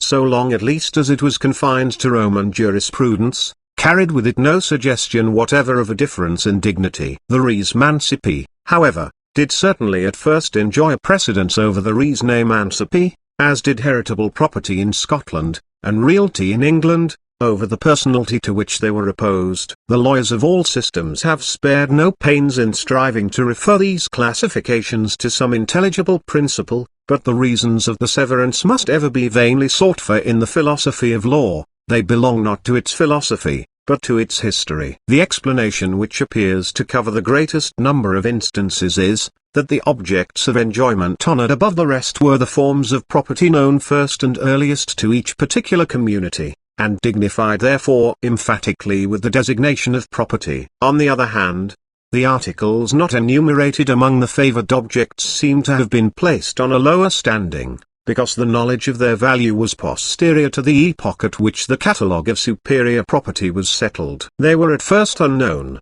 rare, limited in their uses, or else regarded as mere appendages to the privileged objects. Thus, though the Roman res mancipi included a number of movable articles of great value, still the most costly jewels were never allowed to take rank as res mancipi, because they were unknown to the early Romans. In the same way chattels real in England are said to have been degraded to the footing of personalty, from the infrequency and valuelessness of such estates under the feudal land law. But the grand point of interest is the continued degradation of these commodities when their importance had increased and their number had multiplied. Why were they not successively included among the favored objects of enjoyment? One reason is found in the stubbornness with which ancient law adheres to its classifications. It is a characteristic both of uneducated minds and of early societies, that they are little able to conceive a general rule apart from the particular applications of it with which they are practically familiar. They cannot dissociate a general term or maxim from the special examples which meet them in daily experience, and in this way the designation covering the best known forms of property is denied to articles which exactly resembled them in being objects of enjoyment and subjects of right. But to these influences, which exert peculiar force in a subject matter so stable as that of law, are afterwards added others more consistent with progress in enlightenment and in the conceptions of general expediency. Courts and lawyers become at last alive to the inconvenience of the embarrassing formalities required for the transfer, recovery, or devolution of the favored commodities, and grow unwilling to fetter the newer descriptions of property with the technical trammels which characterized the infancy of law. Hence arises a disposition to keep these last on a lower grade in the arrangements of jurisprudence, and to permit their transfer by simpler processes than those which, in archaic conveyances, serve as stumbling blocks to good faith and stepping stones to fraud. We are perhaps in some danger of underrating the inconveniences of the ancient modes of transfer. Our instruments of conveyance are written, so that their language, well pondered by the professional draftsman, is rarely defective in accuracy. But an ancient conveyance was not written, but acted. Gestures and words took the place of written technical phraseology, and any formula mispronounced, or symbolical act omitted, would have vitiated the proceeding as fatally as a material mistake in stating the uses or setting out the remainders would, 200 years ago, have vitiated an English deed. Indeed, the mischiefs of the archaic ceremonial are even thus only half stated. So long as elaborate conveyances, written or acted, are required for the alienation of land alone, the chances of mistake are not considerable in the transfer of a description of property which is seldom got rid of with much precipitation. But the higher class of property in the ancient world comprised not only land but several of the commonest and several of the most valuable movables. When once the wheels of society had begun to move quickly, there must have been immense inconvenience in demanding a highly intricate form of transfer for a horse or an ox, or for the most costly chattel of the old world, the slave. Such commodities must have been constantly and even ordinarily conveyed with incomplete forms, and held, therefore, under imperfect titles. The res mancipi of old Roman law were, land, in historical times, land on Italian soil, slaves and beasts of burden, such as horses and oxen. It is impossible to doubt that the objects which make up the class are the instruments of agricultural labor, the commodities of first consequence to a primitive people. Such commodities were at first, I imagine, called emphatically things or property, and the mode of conveyance by which they were transferred was called emancipium or mancipation, but it was not probably till much later that they received the distinctive appellation of res mancipi, things which require emancipation. By their side there may have existed or grown up a class of objects, for which it was not worth while to insist upon the full ceremony of emancipation. It would be enough if, in transferring these last from owner to owner, a part only of the ordinary formalities were proceeded with, namely, that actual delivery, physical transfer, or tradition, which is the most obvious index of a change of proprietorship. Such commodities were the res mancipi of the ancient jurisprudence, things which did not require emancipation / little prized probably at first, and not often passed from one group of proprietors to another. While, however, the list of the res mancipi was irrevocably closed, that of the res mancipi admitted of indefinite expansion, and hence every fresh conquest of man over material nature added an item to the res mancipi, or effected an improvement in those already recognized. Insensibly, therefore, they mounted to an equality with the res mancipi, and the impression of an intrinsic inferiority being thus dissipated, men began to observe the manifold advantages of the simple formality which accompanied their transfer over the more intricate and more venerable ceremonial. Two of the agents of legal amelioration, fictions and equity, were assiduously employed by the Roman lawyers to give the practical effects of emancipation to a tradition, and, though Roman legislators long shrank from enacting that the right of property in a res mancipi should be immediately transferred by bare delivery of the article, yet even this step was at last ventured upon by Justinian, in whose jurisprudence there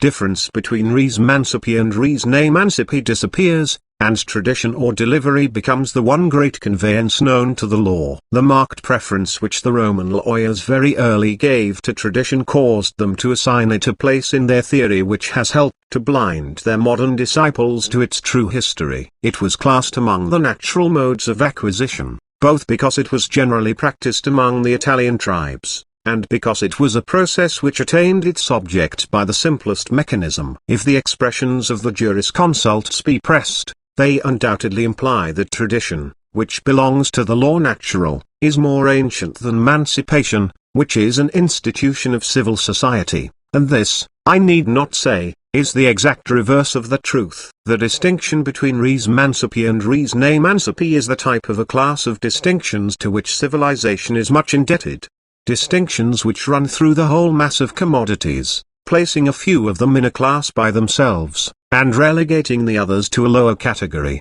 The inferior kinds of property are first, from disdain and disregard, released from the perplexed ceremonies in which primitive law delights, and then afterwards, in another state of intellectual progress, the simple methods of transfer and recovery which have been allowed to come into use serve as a model which condemns by its convenience and simplicity the cumbrous solemnities inherited from ancient days. But in some societies, the trammels in which property is tied up are much too complicated and stringent to be relaxed in so easy a manner. Whenever male children have been born to a Hindu, the law of India, as I have stated, gives them all an interest in his property, and makes their consent a necessary condition of its alienation. In the same spirit, the general usage of the old Germanic peoples, it is remarkable that the Anglo-Saxon customs seem to have been an exception for bad alienations without the consent of the male children, and the primitive law of the Sclavonians even prohibited them altogether. It is evident that such impediments as these cannot be overcome by a distinction between kinds of property, inasmuch as the difficulty extends to commodities of all sorts.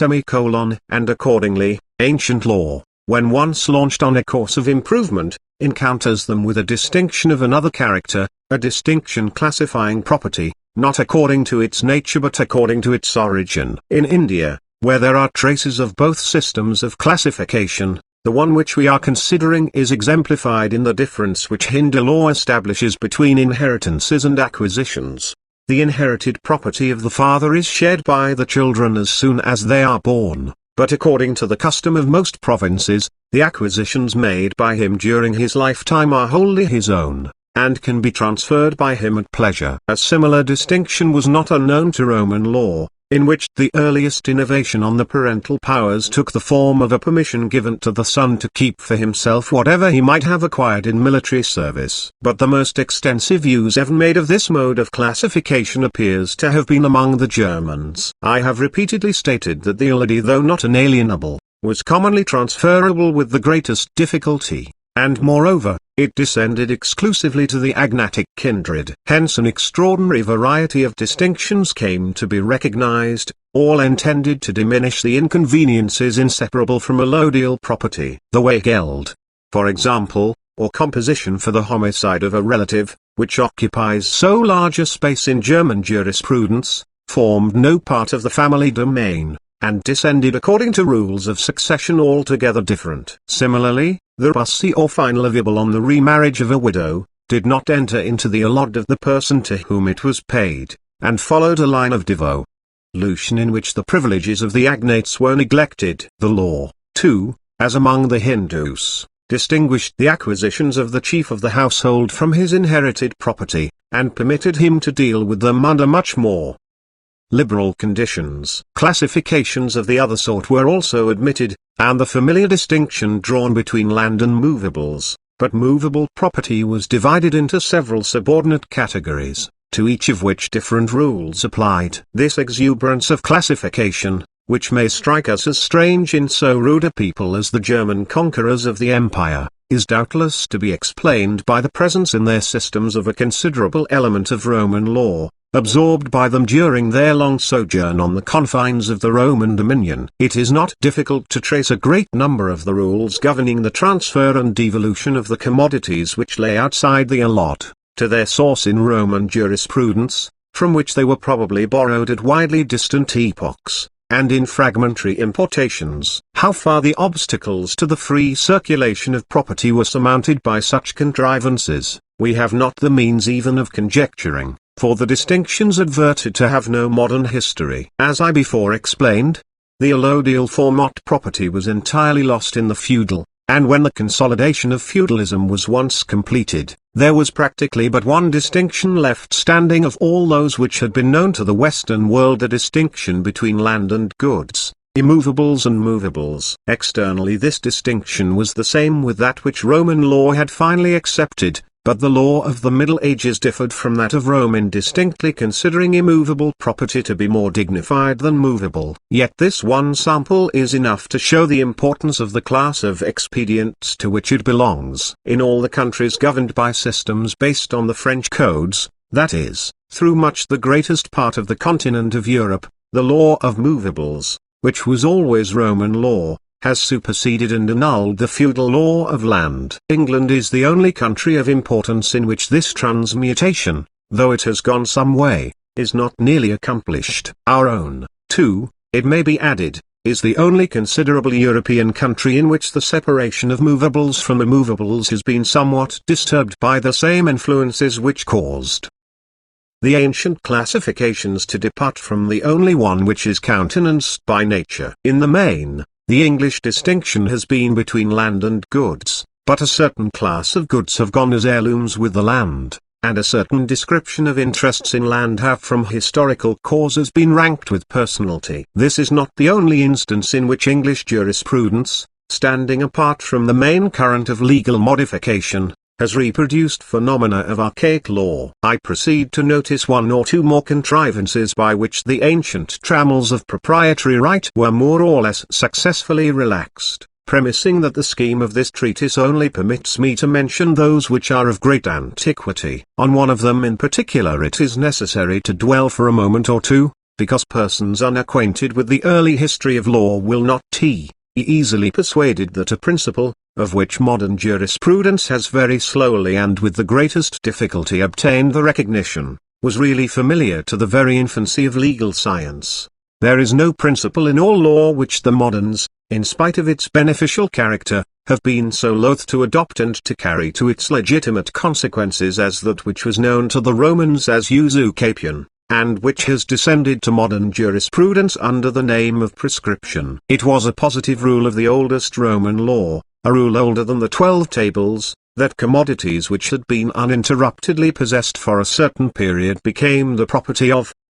the possessor. The period of possession was exceedingly short, 1 or 2 years, according to the nature of the commodities, and in historical times usucapion was only allowed to operate when possession had commenced in a particular way. But I think it likely that at a less advanced epoch possession was converted into ownership under conditions even less severe than we read of in our authorities. As I have said before, I am far from asserting that the respect of men for de facto possession is a phenomenon which jurisprudence can account for by itself, but it is very necessary to remark that primitive societies, in adopting the principle of usucapion, were not beset with any of the speculative doubts and hesitations which have impeded its reception among the moderns. Prescriptions were viewed by the modern lawyers, first with repugnance, afterwards with reluctant approval. In several countries, including our own, legislation long declined to advance beyond the rude device of barring all actions based on a wrong which had been suffered earlier than a fixed point of time in the past,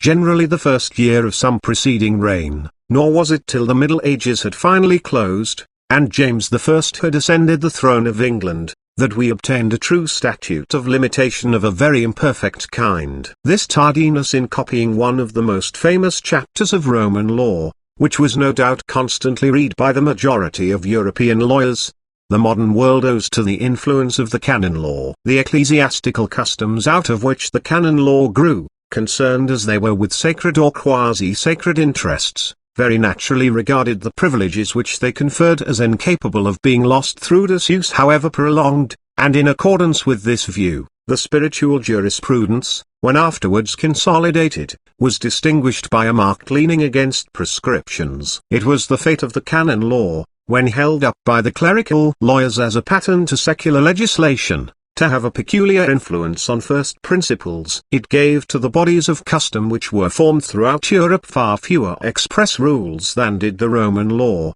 but then it seems to have communicated a bias to professional opinion on a surprising number of fundamental points, and the tendencies thus produced progressively gained strength as each system was developed. One of the dispositions it produced was a disrelish for prescriptions, but I do not know that this prejudice would have operated as powerfully as it has done, if it had not fallen in with the doctrine of the scholastic jurists of the realist sect, who taught that, whatever turn actual legislation might take, a right, how long soever neglected, was in point of fact indestructible. The remains of this state of feeling still exist. Wherever the philosophy of law is earnestly discussed, questions respecting the speculative basis of prescription are always hotly disputed, and it is still a point of the greatest interest in France and Germany, whether a person who has been out of possession for a series of years is deprived of his ownership as a penalty for his neglect, or loses it through the summary interposition of the law in its desire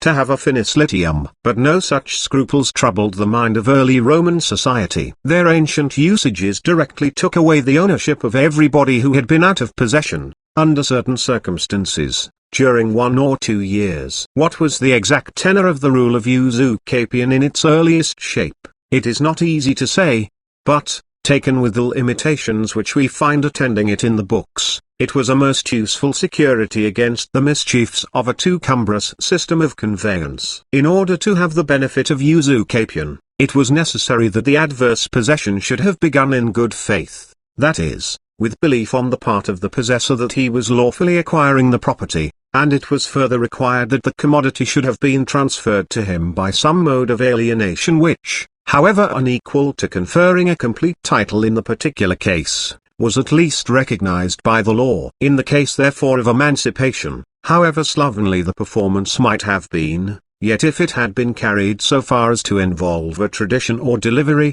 the vice of the title would be cured by usucapion in 2 years at most. I know nothing in the practice of the Romans which testifies so strongly to their legal genius as the use which they made of usucapion. The difficulties which beset them were nearly the same with those which embarrassed and still embarrass the lawyers of England, owing to the complexity of their system, which as yet they had neither the courage nor the power to reconstruct. Actual right was constantly getting divorced from technical right. The equitable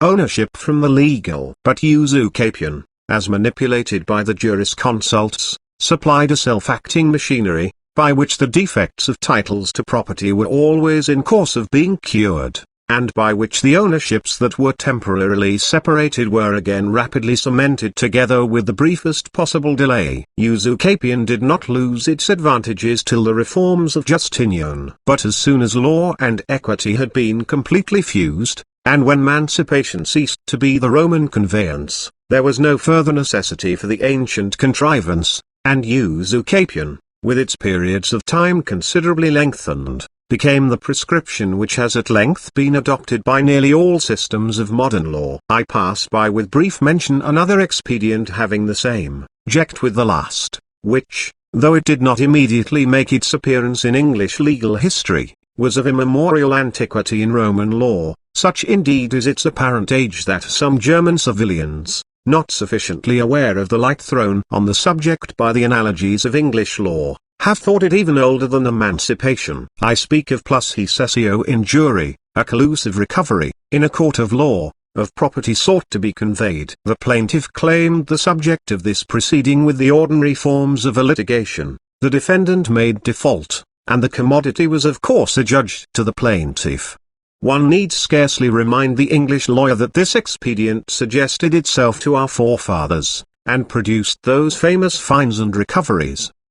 which did so much to undo the harshest trammels of the feudal land law. The Roman and English contrivances have very much in common and illustrate each other most instructively, but there is this difference between them, that the object of the English lawyers was to remove complications already introduced into the title, while the Roman jurisconsults sought to prevent them by substituting a mode of transfer necessarily unimpeachable for one which too often miscarried. The device is in fact one which suggests itself as soon as courts of law are in steady operation, but are nevertheless still under the empire of primitive notions. In an advanced state of legal opinion, tribunals regard collusive litigation as an abuse of their procedure, but there has always been a time when, if their forms were scrupulously complied with, they never dreamed of looking further. The influence of courts of law and of their procedure upon property has been most extensive, but the subject is too large for the dimensions of this treatise, and would carry us further down the course of legal history than is consistent with its scheme. It is desirable, however, to mention, that to this influence we must attribute the importance of the distinction between property and possession, not, indeed, the distinction itself, which, in the language of an eminent English civilian, is the same thing as the distinction between the legal right to act upon a thing and the physical power to do so, but the extraordinary importance which the distinction has obtained in the philosophy of law. Few educated persons are so little versed in legal literature as not to have heard that the language of the Roman jurisconsults on the subject of possession long occasioned the greatest possible perplexity, and that the genius of Savini is supposed to have chiefly proved itself by the solution which he discovered for the enigma. Possession, in fact, when employed by the Roman lawyers, appears to have contracted a shade of meaning not easily accounted for. The word, as appears from its etymology, must have originally denoted physical contact or physical contact resumable at pleasure,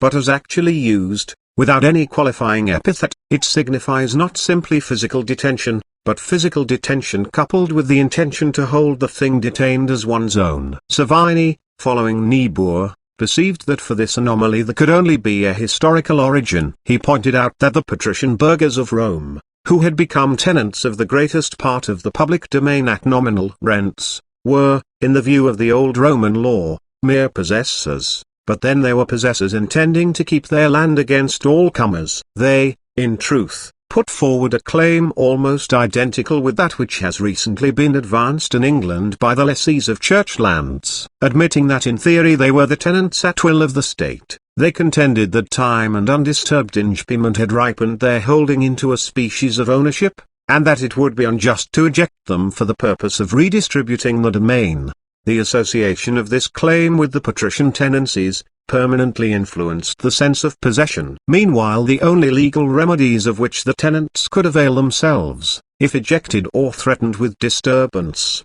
were the possessory interdicts, some addresses of Roman law Dutch _ fear expressly devised by G. Praetor, Jor I protectum caret. Or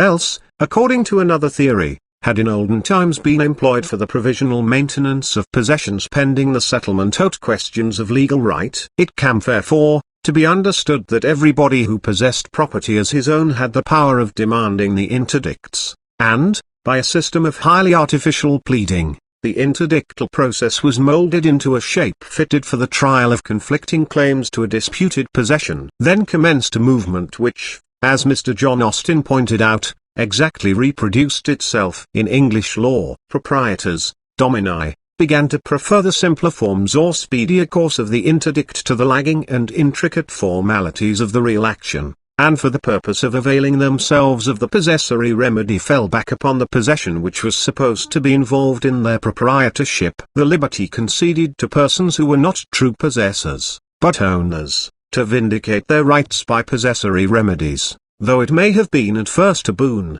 had ultimately the effect of seriously deteriorating both English and Roman jurisprudence. The Roman law owes to it those subtleties on the subject of possession which have done so much to discredit it, while English law, after the actions which it appropriated to the recovery of real property, had fallen into the most hopeless confusion, got rid at last of the whole tangled mass by a heroic remedy. No one can doubt that the virtual abolition of the English real actions which took place nearly 30 years since was a public benefit, but still persons sensitive to the harmonies of jurisprudence will lament that, instead of cleansing, improving, and simplifying the true proprietary actions, we sacrificed them all to the possessory action of ejectment, thus basing our whole system of land recovery upon a legal fiction. Legal tribunals have also powerfully assisted to shape and modify conceptions of proprietary right by means of the distinction between law and equity, which always makes its first appearance as a distinction between jurisdictions. Equitable property in England is simply property held under the jurisdiction of the Court of Chancery. At Rome, the Praetor's edict introduced its novel principles in the guise of a promise that under certain circumstances a particular action or a particular plea would be granted, and, accordingly, the property in bonis, or equitable property, of Roman law was property exclusively protected by remedies which had their source in the edict. The mechanism by which equitable rights were saved from being overridden by the claims of the legal owner was somewhat different in the two systems. With us their independence is secured by the injunction of the Court of Clemency. Since, however, law and equity, while not as yet consolidated, were administered under the Roman system by the same court, nothing like the injunction was required, and the magistrate took the simpler course of refusing to grant to the civil law owner those actions and pleas by which alone he could obtain the property that belonged in equity to another. But the practical operation of both systems was nearly the same. Both, by means of a distinction in procedure, were able to preserve new forms of property in a sort of provisional existence, until the time should come when they were recognized by the whole law. In this way, the Roman praetor gave an immediate right of property to the person who had acquired a res mancipi by mere delivery, without waiting for the ripening of usucapion. Similarly, he in time recognized an ownership in the mortgagee, who had at first been a mere bailey or depository, and in the amphitheatre, or tenant of land which was subject to a fixed perpetual rent. Following a parallel line of progress, the English Court of Chancery created a special proprietorship for the mortgager, for the cestuique trust, for the married woman who had the advantage of a particular kind of settlement, and for the purchaser who had not yet acquired a complete legal ownership. All these are examples in which forms of proprietary right, distinctly new, were recognized and preserved. But indirectly property has been affected in 1,000 ways by equity, both in England and at Rome. Into whatever corner of jurisprudence its authors pushed the powerful instrument through their command, they were sure to meet, and touch, and more or less materially modify the law of property. When in the preceding pages I have spoken of certain ancient legal distinctions and expedients as having powerfully affected the history of ownership, I must be understood to mean that the greatest part of their influence has arisen from the hints and suggestions of improvement infused by them into the mental atmosphere which was breathed by the fabricators of equitable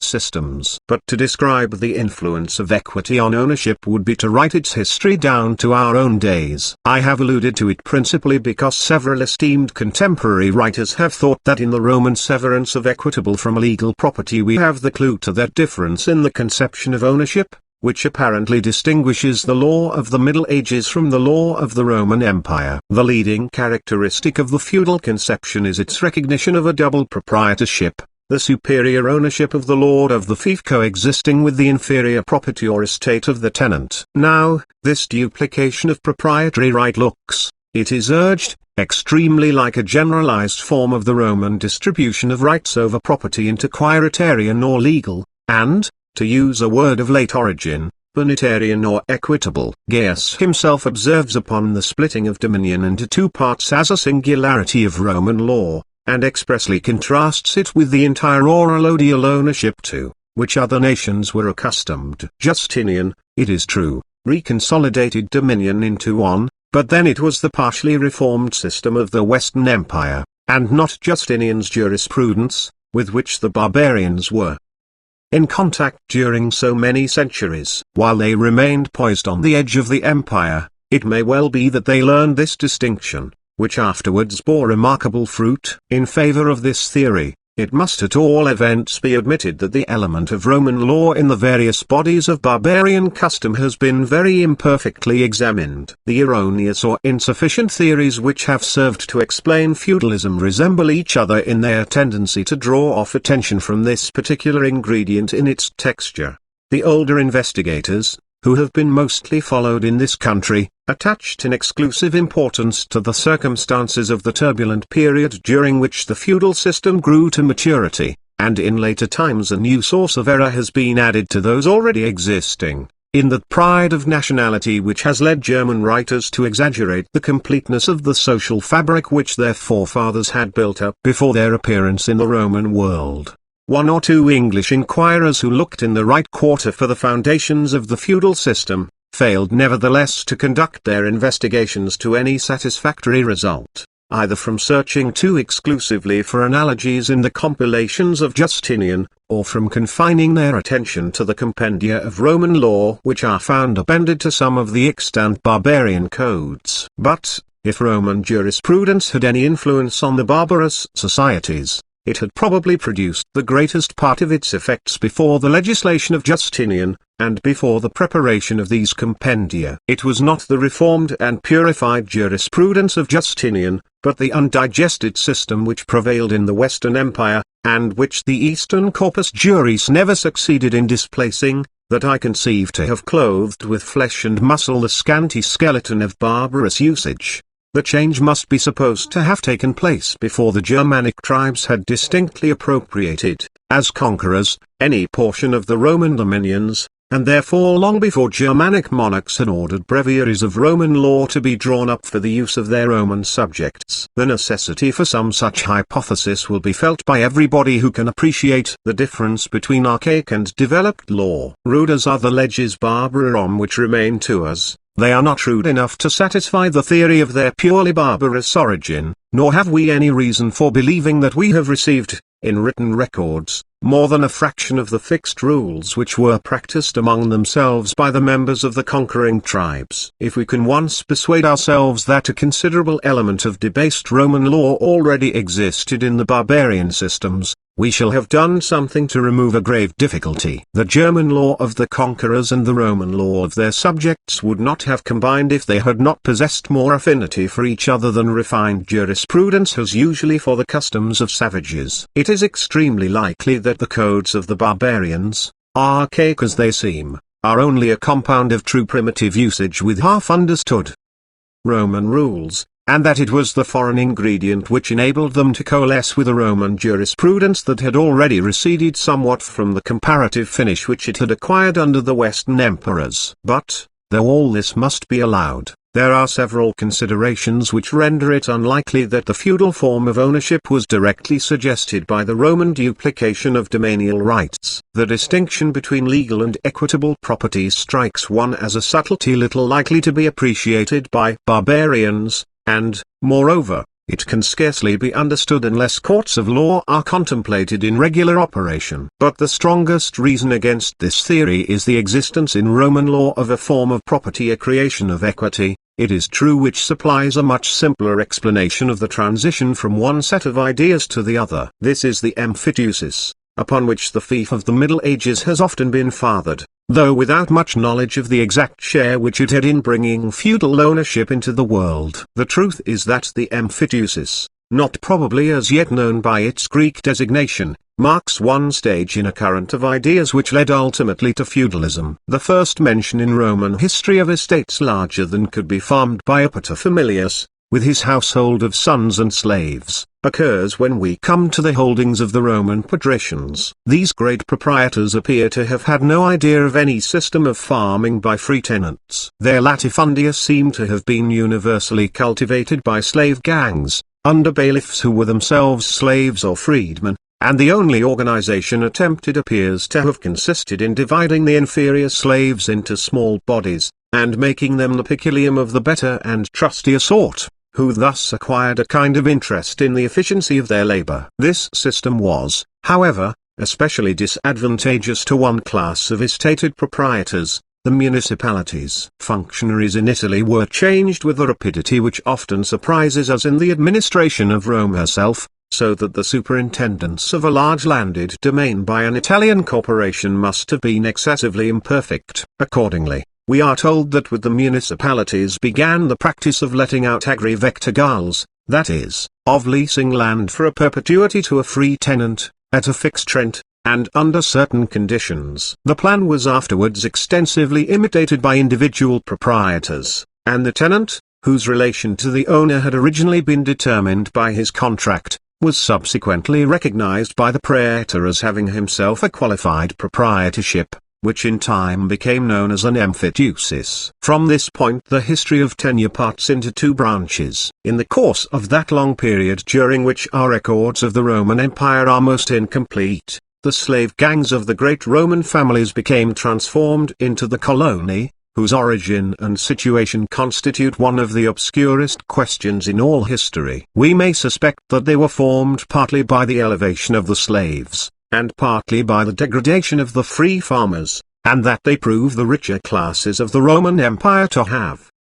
become aware of the increased value which landed property obtains when the cultivator has an interest in the produce of the land. We know that their servitude was predial, that it wanted many of the characteristics of absolute slavery, and that they acquitted their service to the landlord in rendering to him a fixed portion of the annual crop. We know further that they survived all the mutations of society in the ancient and modern worlds. Though included in the lower courses of the feudal structure, they continued in many countries to render to the landlord precisely the same dues which they had paid to the Roman dominus, and from a particular class among them, the coloni mediatrii, who reserved half the produce for the owner, are descended the metuatenantry, who still conduct the cultivation of the soil in almost all the south of Europe. On the other hand, the emphiteusis, if we may so interpret the allusions to it in the Corpus Juris, became a favorite and beneficial modification of property, and it may be conjectured that wherever free farmers existed, it was this tenure which regulated their interest in the land. The praetor,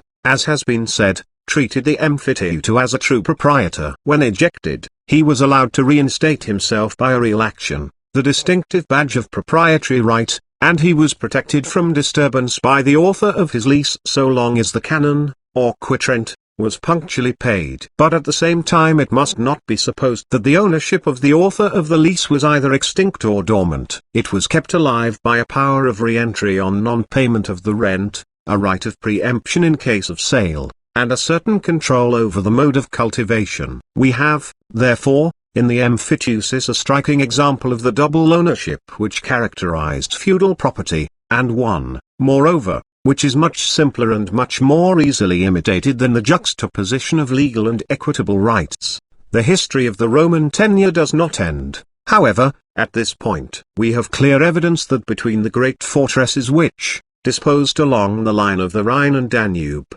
long secured the frontier of the empire against its barbarian neighbors, there extended a succession of strips of land, the agri-limitrophai, which were occupied by veteran soldiers of the Roman army on the terms of an emphiteusis. There was a double ownership. The Roman state was landlord of the soil, but the soldiers cultivated it without disturbance so long as they held themselves ready to be called out for military service whenever the state of the border should require it. In fact, a sort of garrison duty, under a system closely resembling that of the military colonies on the Austro-Turkish border, had taken the place of the quitrent, which was the service of the ordinary emphiteutor. It seems impossible to doubt that this was the precedent copied by the barbarian monarchs who founded feudalism. It had been within their view for some 100 years, and many of the veterans who guarded the border were, it is to be remembered, themselves of barbarian extraction, who probably spoke the Germanic tongues. Not only does the proximity of so easily followed a model explain whence the Frankish and Lombard sovereigns got the idea of securing the military service of their followers by granting away portions of their public domain,